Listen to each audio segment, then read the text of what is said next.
그가 만물보다 먼저 계시고 골로새 교회는 사도 바울이 직접 세운 교회는 아닙니다. 바울이 직접 세운 교회는 아니었지만 사도 바울이 3차 여행 중에 에베소 교회에서 3년간 머물면서 집중적으로 하나님의 말씀을 가르쳤는데, 그 당시 이곳에서 은혜 받은 성도들이 각자 흩어져서 자기가 살던 지역에 복음을 전함으로 교회를 세웠는데, 그 세워진 교회들 가운데 하나가 바로 골로새 교회입니다. 알겠습니까? 에베소서에서 복음의 소식을 듣고 받은 은혜를 가지고 골로새로 가서 그렇게 그곳에서 교회를 세운 겁니다. 알겠습니까? 구체적으로 누가 세웠을까? 많은 학자들은 이 골로새서의 처음 1장 7절과 마지막 인사 4장 12절에 등장하는 에바브라가 에베소에서 복음을 듣고 골로새로 돌아와서 자기의 고향인 골로새로 돌아와서 여기에 복음을 전함으로 이 골로새 교회를 세운 것으로 이렇게 보고 있습니다. 1장 7절 한번 볼까요? 시작.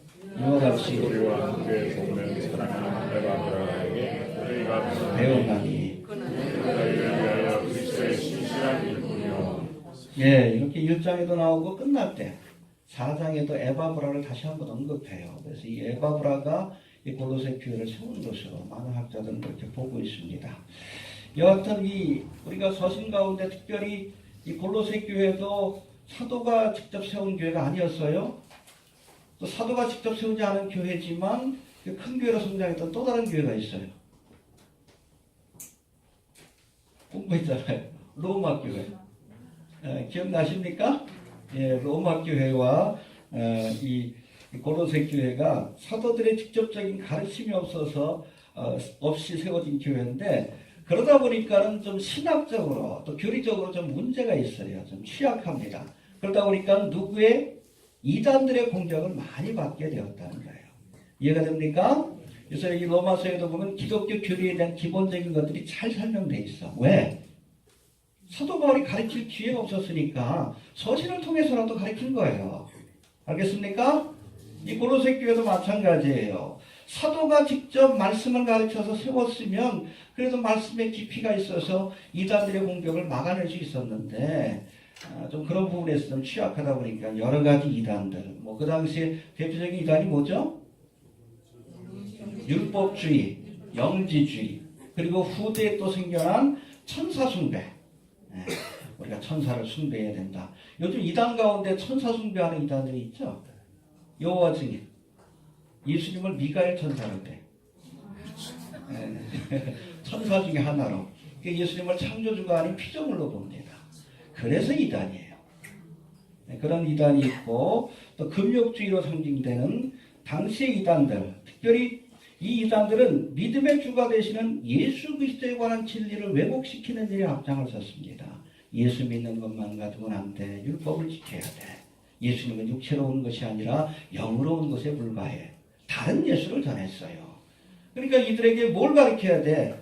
예수님에 관한 바른 교훈, 참된 교훈을 가르치는 것이 중요했다는 겁니다. 그래서 오늘 읽은 본문 가운데 특별히 15절부터 20절까지 바로 예수 그리스도에 관한 진리를 왜곡하는 이단들을 논박하기 위해서 예수님이 어떤 분인가에 대해서 상세하게 그렇게 설명을 하고 있는데, 많은 성경학자들은 이 15절부터 20절까지의 말씀을 기독교의 정수라고, 그리스도론의 예수가 어떤 분인가에 대한 그런 교훈의 에센스, 핵심을 모아놓은 것이다 라고 평가를 합니다.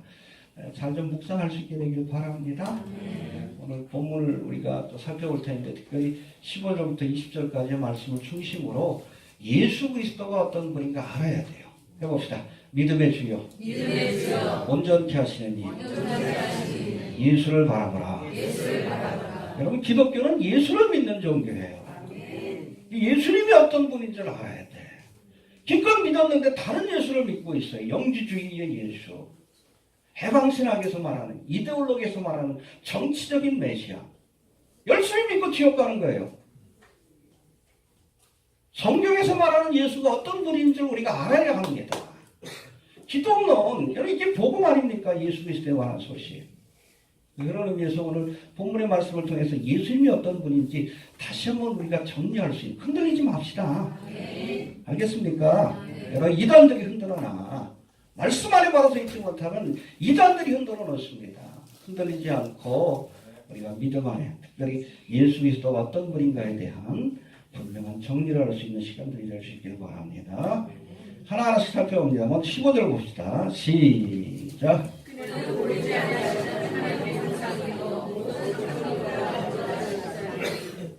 해봅시다. 그는 보이지 아니하시는 하나님의 형상이다.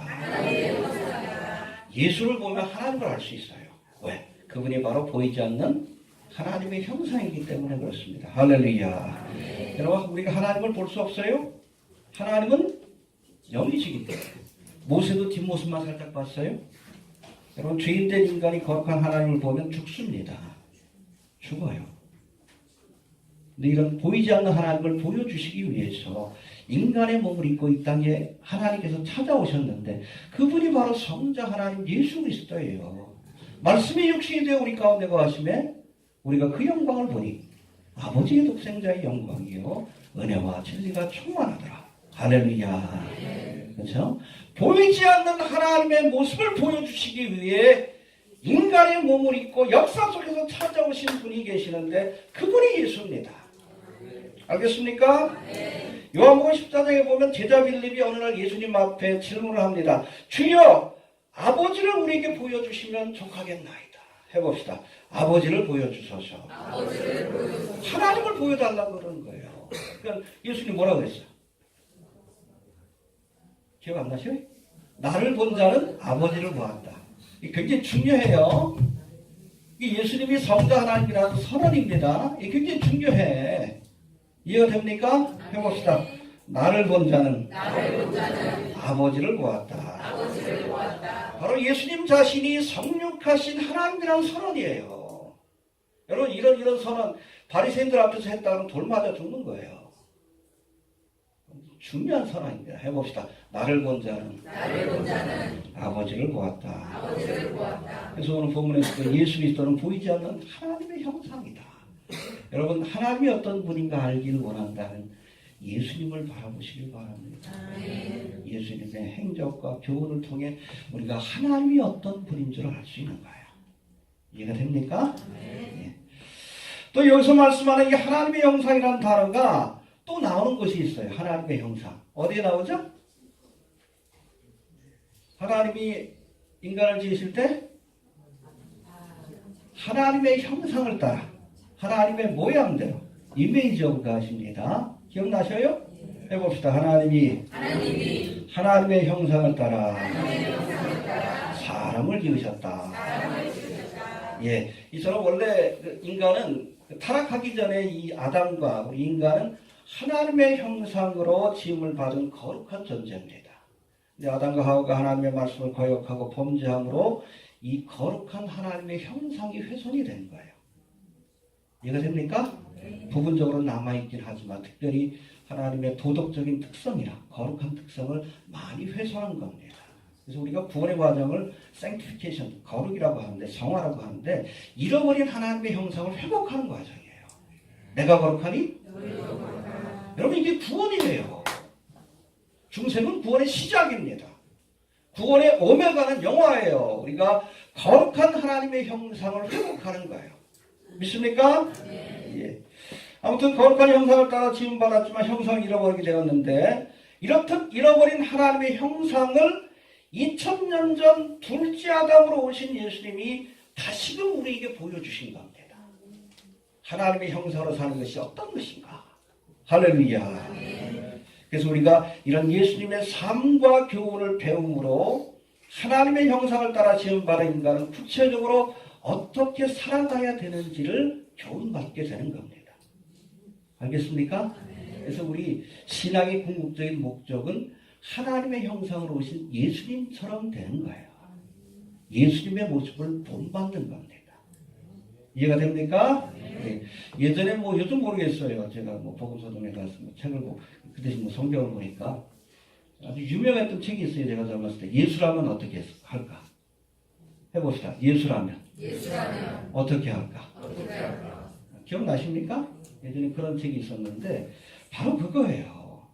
예수님이랑 이 상황에서 어떻게 하실까? 어떻게 기도하시고 행동하실까? 그걸 늘 염두에 두면서 예수를 닮기 위해서 애쓰는 겁니다. 그게 신앙이에요.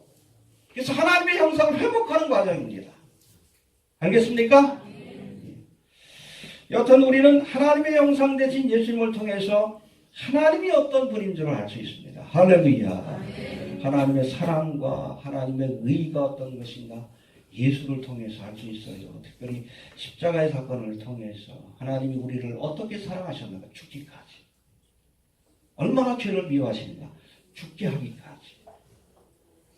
예수를 통해 하나님을 알 수 있습니다.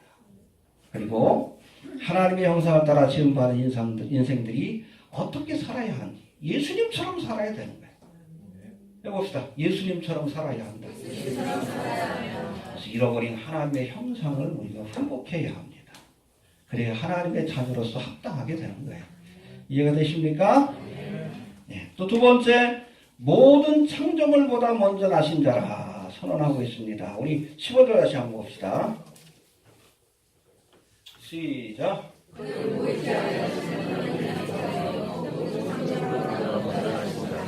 예, 봅시다. 모든 만물보다 먼저 나신 자다. 17절에도 나오는데 17절에서 봅시다. 시작.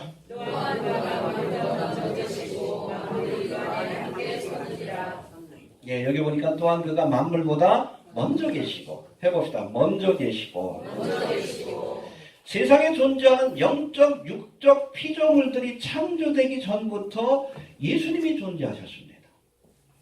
이해가 됩니까? 예. 여러분 이것은 골로새 교회 안에서 예수님도 천사와 같은 피조물이라고 주장하는 천사 숭배자들을 논박하기 위해 이 말씀을 또 띄우는 거예요. 알겠습니까? 괜찮아요. 여호와 증인들도 예수님을 천사와 같은 피조물로 봐.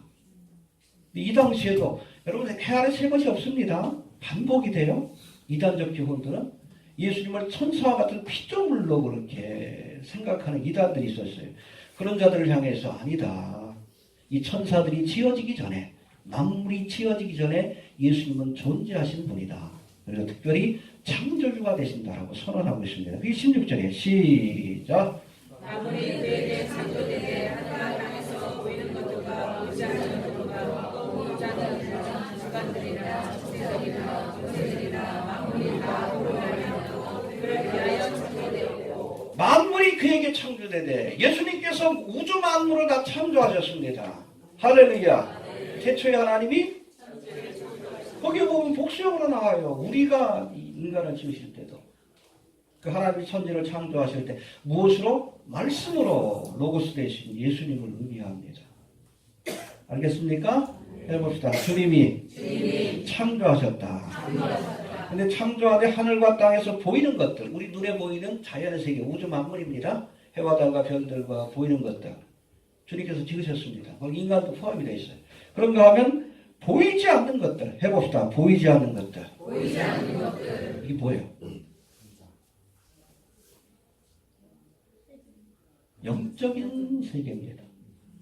천사들이에요. 여러분 천지를 창조하기 이전에 천사들이 지음 받았습니다. 영적인 피조물들이 있었어요. 알겠습니까? 그 가운데 타락한 천사가 뱀의 모양으로 하와를 미혹한 거예요. 루시퍼가. 알겠습니까? 근데 이 보이지 않는 것들도 누가 지으셨습니까? 예수님이 지으셨어요. 예수님. 알겠습니까? 그래서 보이지 않는 것들과 혹은 보좌들이나 주관들이나 정사들이나 권세들이나 만물이 그래서 보좌, 주관, 정사, 권세 이거 여러분 다 천사들의 계급 혹은 직분을 일컫는 용어들입니다. 알겠습니까? 우리의 싸움은 혈과 육에 대한 것이 아니요 정사, 권세와 이 어둠의 세상 주관자들과 하늘의 나귀 영들이라. 천사들 가운데 타락한 천사들이죠. 여하튼 이 영적인 피조물 천사들도 누가 지으셨습니까? 그렇죠. 예수님은 천사들 가운데 하나가 아니라 천사를 창조하신 분이에요. 천사들, 보이지 않는 것들뿐 아니라 우리의 눈에 보이는 이 모든 우주 만물들, 해와 달과 별들과 또 우리 동물들과 물고기와 우리까지 주님께서 우리를 지으신 창조주가 되심을 우리가 기억할 수 있게 되길 바랍니다. 그러니까 주님을 경배하는 거예요. 창조주가 되시기 때문에. 잊어버리지 맙시다. 피조물이 아니에요. 여러분 뉴에이지에서는 뭐라고 합니까? 우리도 노력하면 예수님처럼 될 수 있다. 말도 안 되는 소리요. 예수님은 창조자인데. 돌이 여러분 토요일날 8시마다 강의할 때 보면 예수님에 대해서 막 그 사람은 그래요. 버릇없는 것이요. 미친 것이에요. 돌이요 돌. 여러분 아무리 하버드 대학을 나와도 하나님 모르면 돌이요. 그 이상도 그 이하도 아니요.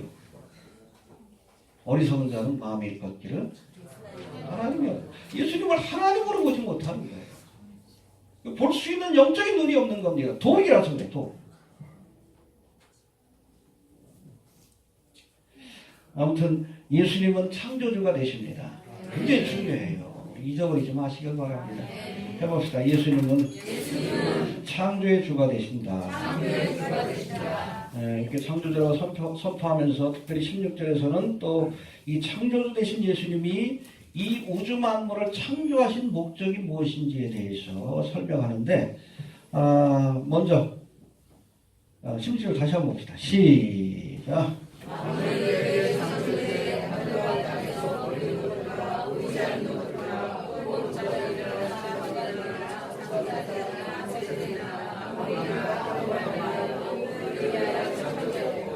해봅시다. 그로 말미암아. 예, 주님께서 이 우주 만물을 또 보이지 않는 영적인 세계를 창조하셨다는 겁니다. 그로 말미암아 창조되었습니다. 주님이 창조하신 거예요. 그런가 하면 마지막에 보니까 만물이 그를 위하여. 해봅시다. 그를 위하여. 여러분 천사들을 비롯한 모든 우주 만물들이 예수님을 경배하고 섬기기 위해서 창조되었음을 우리가 기억해야 합니다. 만물의 영장이라 하신 인간들도 하나님의 영광을 위해서 예수님을 경배하기 위해서 우리가 창조되는 거예요. 본연의 우리의 모습들, 그렇죠? 주님을 섬기라고 지으신 거예요. 그렇기 때문에 우리가 주님을 섬길 때 가장 큰 만족과 행복을 느끼는 겁니다. 왜? 인간을 그렇게 지으셨기 때문에 그래요. 장로에서 사용하고 있는 웨스트민스터 요리문답이라는 것이 있어요. 교리문답입니다. 그래서 소요리문답과 대요리문답이 있는데 대요리문답은 교역자들을 위한 요리문답이고 그 다음에 성도들의 믿음을 확인하기 위한 평신도들을 위한 소요리문답이 있는데 107가지의 질문들이 나옵니다. 근데 그 첫 번째 질문이 뭔지 아십니까? 사람의 제일 되는 목적이 무엇입니까? 이렇게 질문하는 거예요. 뭐라고 대답해야 돼? 제가 읽어드릴게요. 사람의 제일 되는 목적은 하나님을 영원롭게 하고 할렐루야 하나님을 영원토록 즐거워하는 것입니다. 첫 번째 목적이 바로 하나님께 영광을 돌려드리는 거예요. 두 번째는 뭐예요? 하나님을 기뻐하는 거예요. 여호와를 기뻐하라 그러죠? 여호와를 기쁘시게 하라가 아니에요. 하나님을 바라보면서 기뻐할 수 있어야 돼요. 어린아이들이 엄마의 얼굴을 바라보면서 빵긋빵긋 웃으면서 기뻐하잖아. 그거 보면서 또 기쁘지 부모가. 그 맛에 키우는 거지. 크면 안 그러잖아. 그러니까 우리가 하나님 앞에 드릴 수 있는 가장 큰 선물은 하나님을 기뻐하는 거예요. 예배 나와서 기쁨으로 찬양하고 기쁨으로 말씀 듣는 거. 그러니까 하나님 보시기 얼마나 기쁘시겠어. 이 두 번째 목적인데 첫 번째는 하나님을 영화롭게 영광을 돌리는 거예요. 왜? 우리가 하나님을 영광 돌리게 하기 위해서 지음 받았기 때문에 그래요. 온 우주 만물들 천사들까지도 믿습니까? 예. 해봅시다. 하나님께 영광을 돌려야 한다. 그리고 하나님께만 영광을 돌리세요. 우상에게 돌리지 말고 박근혜한테 돌리지 마시고. 아이고 참 답답하죠? 사람한테 영광 돌리지 마시고 김진태 쫓아다니지 마시고 예수님만 쫓아다니셔요. 김진태가 날 줬습니까? 예수님이 우리를 지으신 분이기 때문에 주님께만 영광을 돌리십시오. 뭐 겉으로는 예수님을 따르는 땅땅땅 그러는데 실제로는 예수님이 아니라 김진태를 따르고 박근혜를 따르고 이제 뭐또 선거 끝났으니까 황교안을 또 따르나? 사람 따라다니면 안 돼. 하나님만 따르고 하나님께만 영광을 돌려야 돼. 그게 그리스도인이에요. 예수 믿는다고 하면서 그리스도인이라 하면서 태극기 들고 박근혜 마마님 왜 박근혜한테 영광을 돌려? 자기 악감도 못하는 분인데.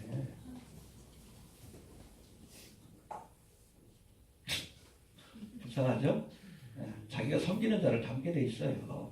우상을 섬기는 자는 지난주에 살펴봤지만 눈이 있어도 보지 못하고 귀가 있어도 듣지 못하고 입이 있어도 말하지 못하고 손이 있어도 만지지 못하고 다리가 있어도 걷지 못하고 우상을 섬기는 그 우상과 똑같이 되리라. 하나님이 선언합니다. 하나님을 섬기는 자는 하나님처럼 됩니다. 하나님의 형상을 닮아. 박근혜를 섬기면 박근혜처럼 돼. 아무 생각 없이. 이해가 됩니까? 자기가 섬기는 자를 닮게 돼 있어요. 태극기 집회 나오는 분들 다 비슷하잖아. 다 그렇잖아. 새벽 정의 훈련 납치니까 다 그렇잖아. 해봅시다. 하나님께만 영광을 돌리라. 그러라고 지으신 거예요. 이해가 되십니까? 예. 아무튼 그를 위하여 예수님을 위하여 만물을 지으셨다. 꼭 기억할 수 있게 되길 바랍니다. 세 번째, 예수님이 만물의 주관자가 되신다라고 하십니다. 해봅시다. 주관자가 되신다. 창조하실 뿐 아니라 지금도 이 우주 만물을 다스리고 통치하는 주관자, 그분이 바로 예수님이십니다. 이해가 됩니까? 17절 한번 봅시다. 시작.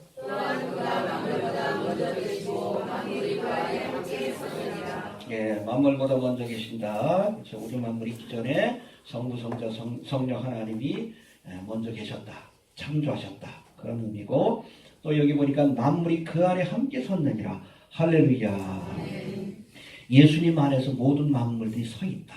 주님께서 이 모든 만물을 붙들고 계신다. 한 나라의 흥망성쇠를 주님께서 붙들고 계시는 거예요. 우리 한 개인의 생사법도 주님이 붙들고 있는 거예요. 트럼프, 김정은이 아니에요. 예수님이 붙들고 계십니다. 알겠습니까? 여러분, 김정은이 이 한반도 운명을 결정할 것처럼 호들갑 떨지 말아요. 왜 태극기 들고 성적이 들고 왜 도와달라고 해? 트럼프가 도와줘요? 아니요. 하나님이 도와주시는 거예요. 자꾸 저쪽에 있는 사람들을 보면 김정은을 너무 두려워해. 예? 두려워하는 게 성경적 용어는 경외하는 거예요. 하나님만 경외해야 합니다. 근데 왜 김정은을 경외해? 김정은이 역사의 주관자가 되는 거죠. 김정은이 여러분 이 한반도의 운명을 책임진 거죠. 아니요. 이번에 회담 끝나고 봐. 얼마나 실망해. 트럼프 앞에서도 쩔쩔매는데 하나님은 이 트럼프도 들었다 놨다 하시는 거예요. 역사의 주관자가 하나님이십니다. 태극기 들고 엉뚱한 데 가지 말아요. 태극기가 지켜줍니까? 성조기가 지켜줍니까?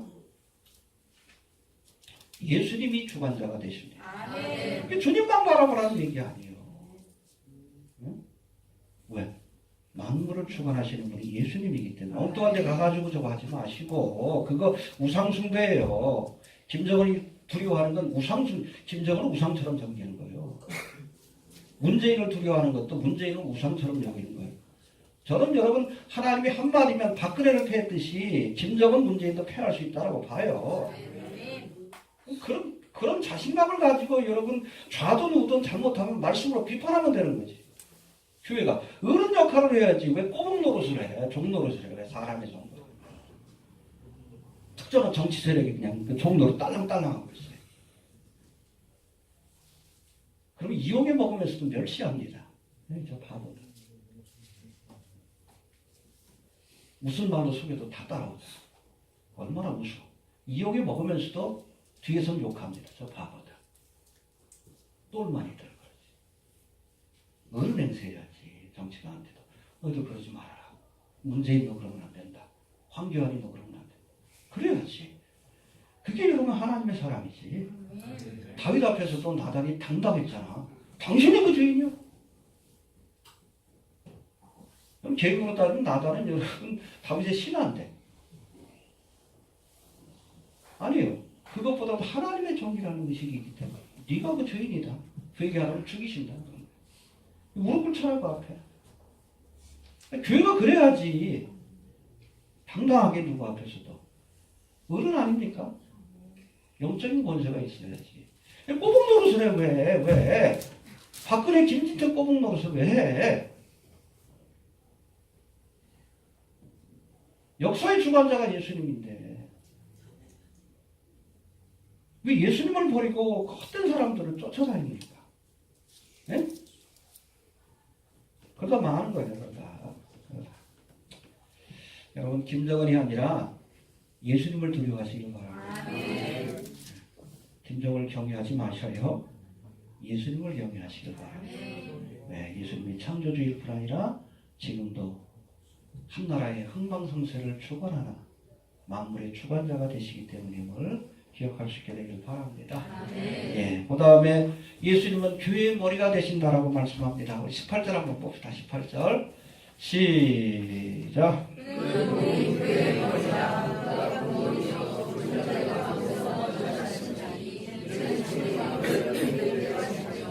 예, 봅시다. 그는 교회의 머리라. 예, 에베소서에서도 우리가 살펴봤습니다.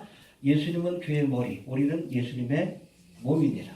성도들 한 사람은 몸의 지체입니다. 그래서 교회는 하나 돼야 돼. 한 몸이기 때문에. 그리고 교회는 누구의 지시를? 예수님의 지시만 따라야 돼. 사람의 지시 따르면 안 돼요. 목사 따라가지 말아요. 예수님만 따라가셔야 돼.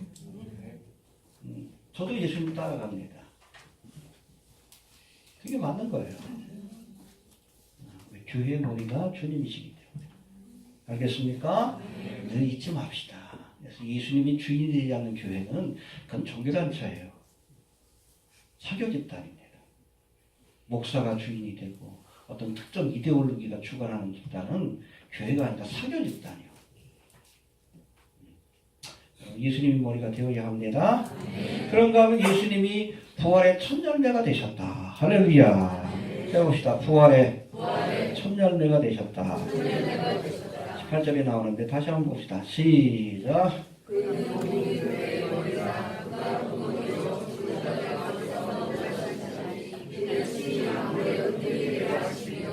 예, 여기 보니까 예수님이 교회의 머리일 뿐 아니라 그가 근본이요. 해봅시다. 그가 근본이요.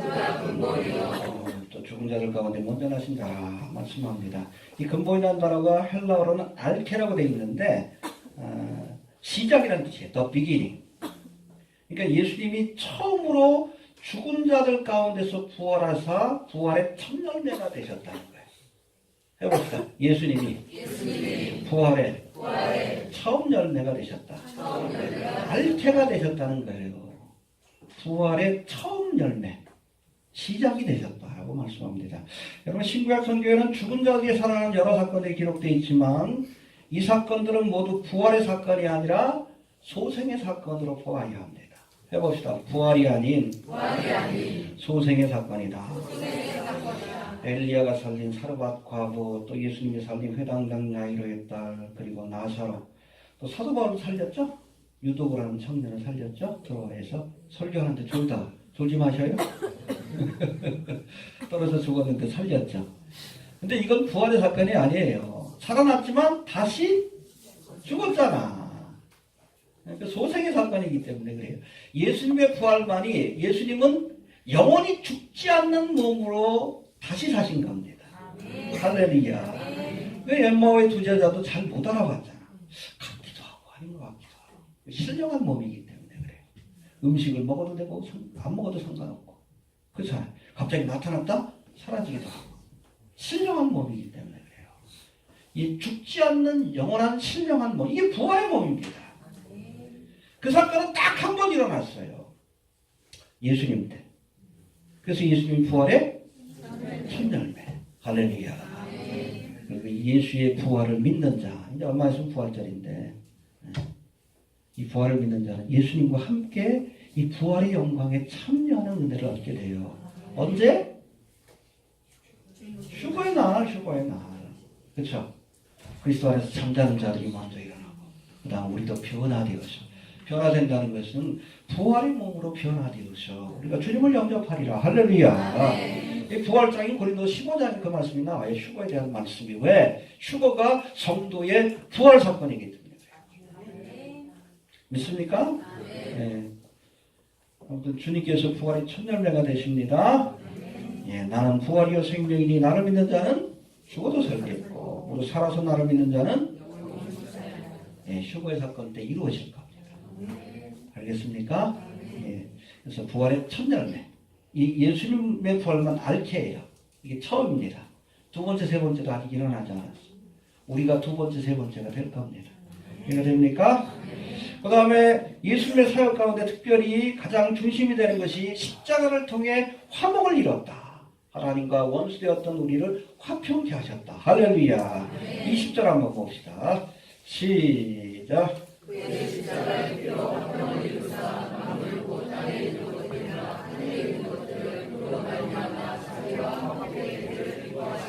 예, 죄로 원수되었던 우리를 하나님과 화목케 하셨다. 우리 21절, 여기 21절인가요? 21절도 한번 봅시다. 시작.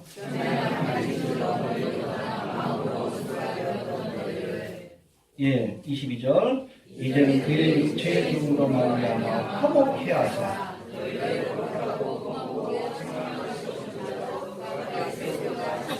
예, 죄로 인해서 원수되었던 우리를 주님께서 십자가를 통해서 화목케 하사. 하나님의 손과 우리의 손을 잡아서 피 묻은 손으로 연결시켜 준 거예요. 이게 바로 십자가의 사건입니다. 믿습니까? 여러분, 아담이 죄를 짓고 에덴 동산에 쫓겨난 이후부터는 이 범죄한 인간들은 하나님을 만날 때 반드시 뭘 통과해야 돼? 제단을 통해서만 하나님을 만날 수 있었어요.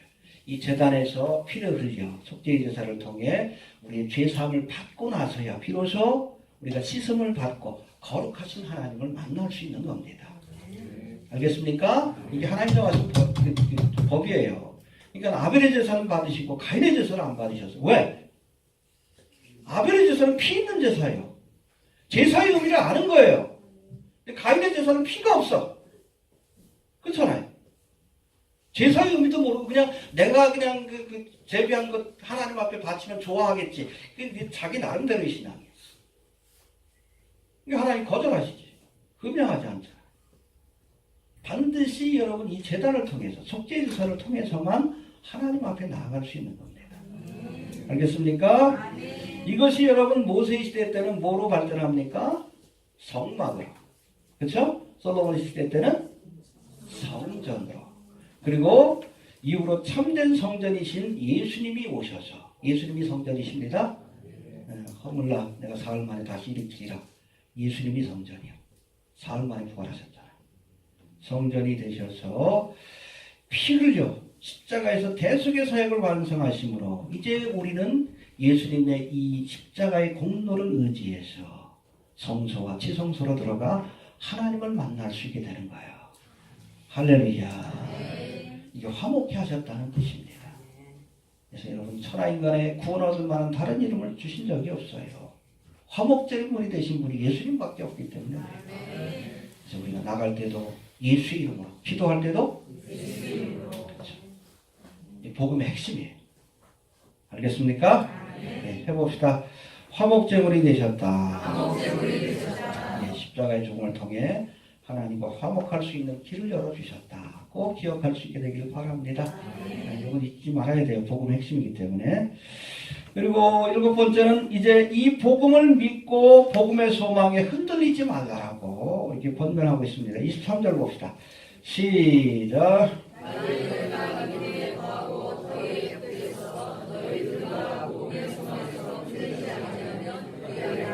예.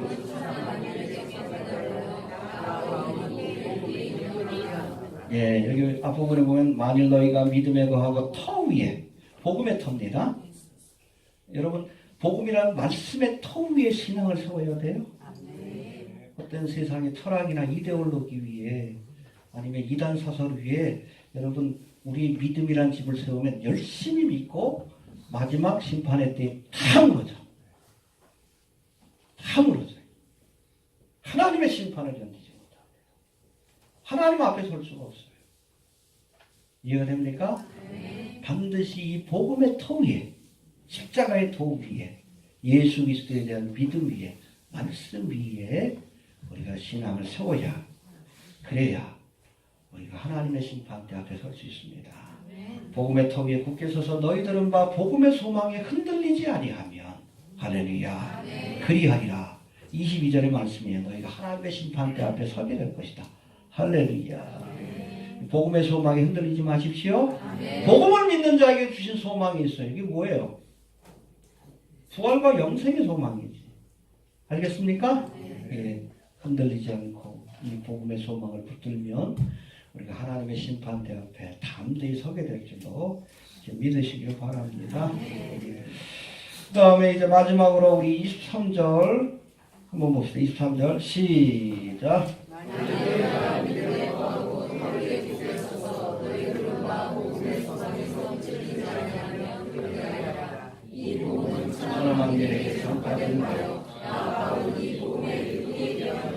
할렐루야. 먼저 이 복음은 천하 만민에게 전파된 바라 말씀하시는데, 사도 바울이 서신을 기록할 당시 이제 복음이 예루살렘과 온 유대와 사마리아와 소아시아와 유럽, 로마까지 전파가 된 거예요. 할렐루야. 천하 만민에게 하나님의 말씀이 지금 흥왕대에 전파되고 있음을 기록한 겁니다. 할렐루야. 근데 이제 이 복음이 어디까지 전해져야 돼? 땅끝까지. 그러면 그제야 끝이 오리라. 주님이 오시는 거예요. 땅끝이 어딜까요? 한 바퀴 돌면 이스라엘인 것 같아. 그렇죠?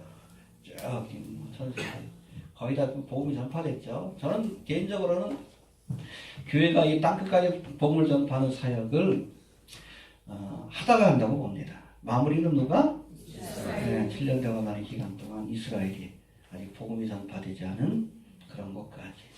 교회가 해야 될 땅끝은 이스라엘이 아닌가라는 생각이 좀 들어요.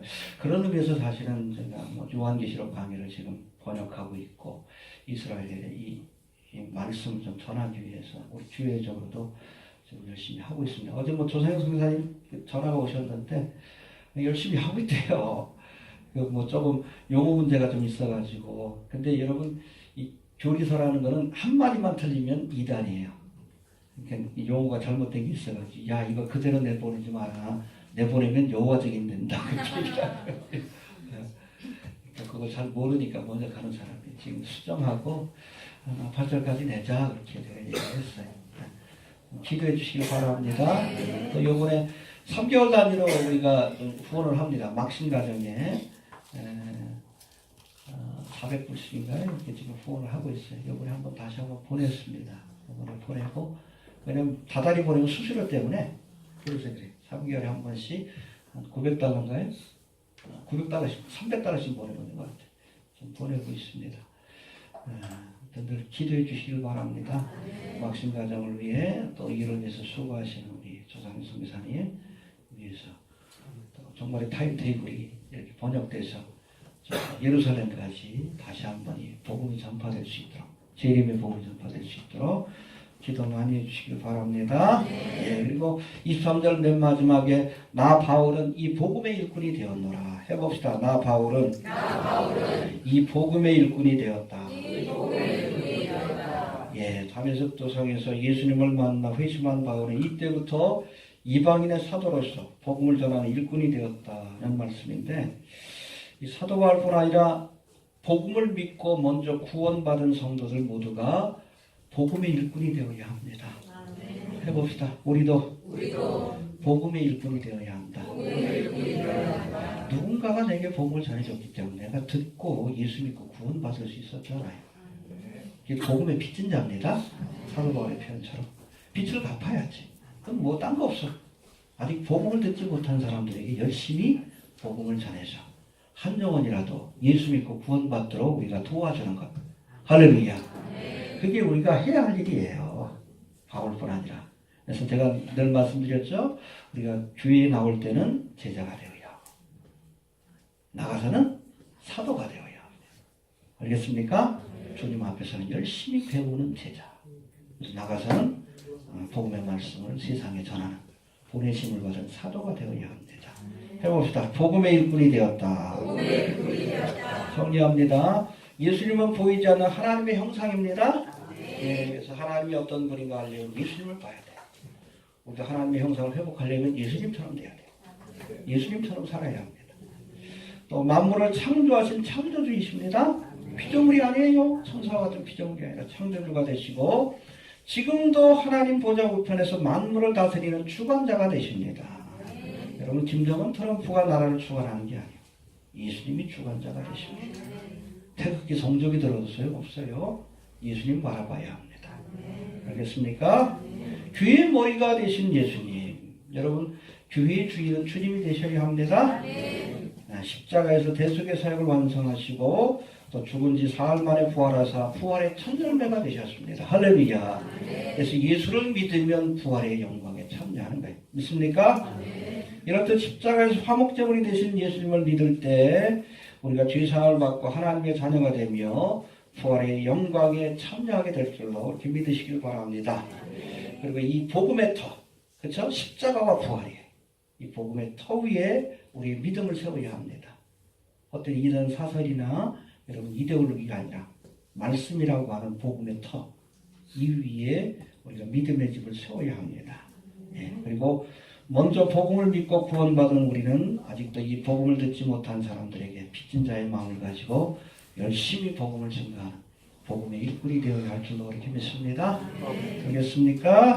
아마 15절부터 20절까지 너무나 중요한데 집에 가셔서 좀 자꾸 보시고 묵상하면서 내가 믿는 예수님이 어떤 분인가 다시 한번 정리하는, 여기서 벗어나면 이단이에요. 예수님을 창조주가 아닌 여러분 피조물로 본다든지 예수님이 주권자가 아닌 사람을 주권자로 보면 그 이단이에요. 묵상하시고 우리가 다른 예수가 아닌 성경에서 말씀하는 바른 예수, 참된 예수를 우리가 바라보고 믿을 수 있는 성도가 좀 될 수 있기를 바랍니다. 주신 말씀 붙들고 기도합니다. 하나님 은혜를 감사합니다. 아버지 오늘도 주여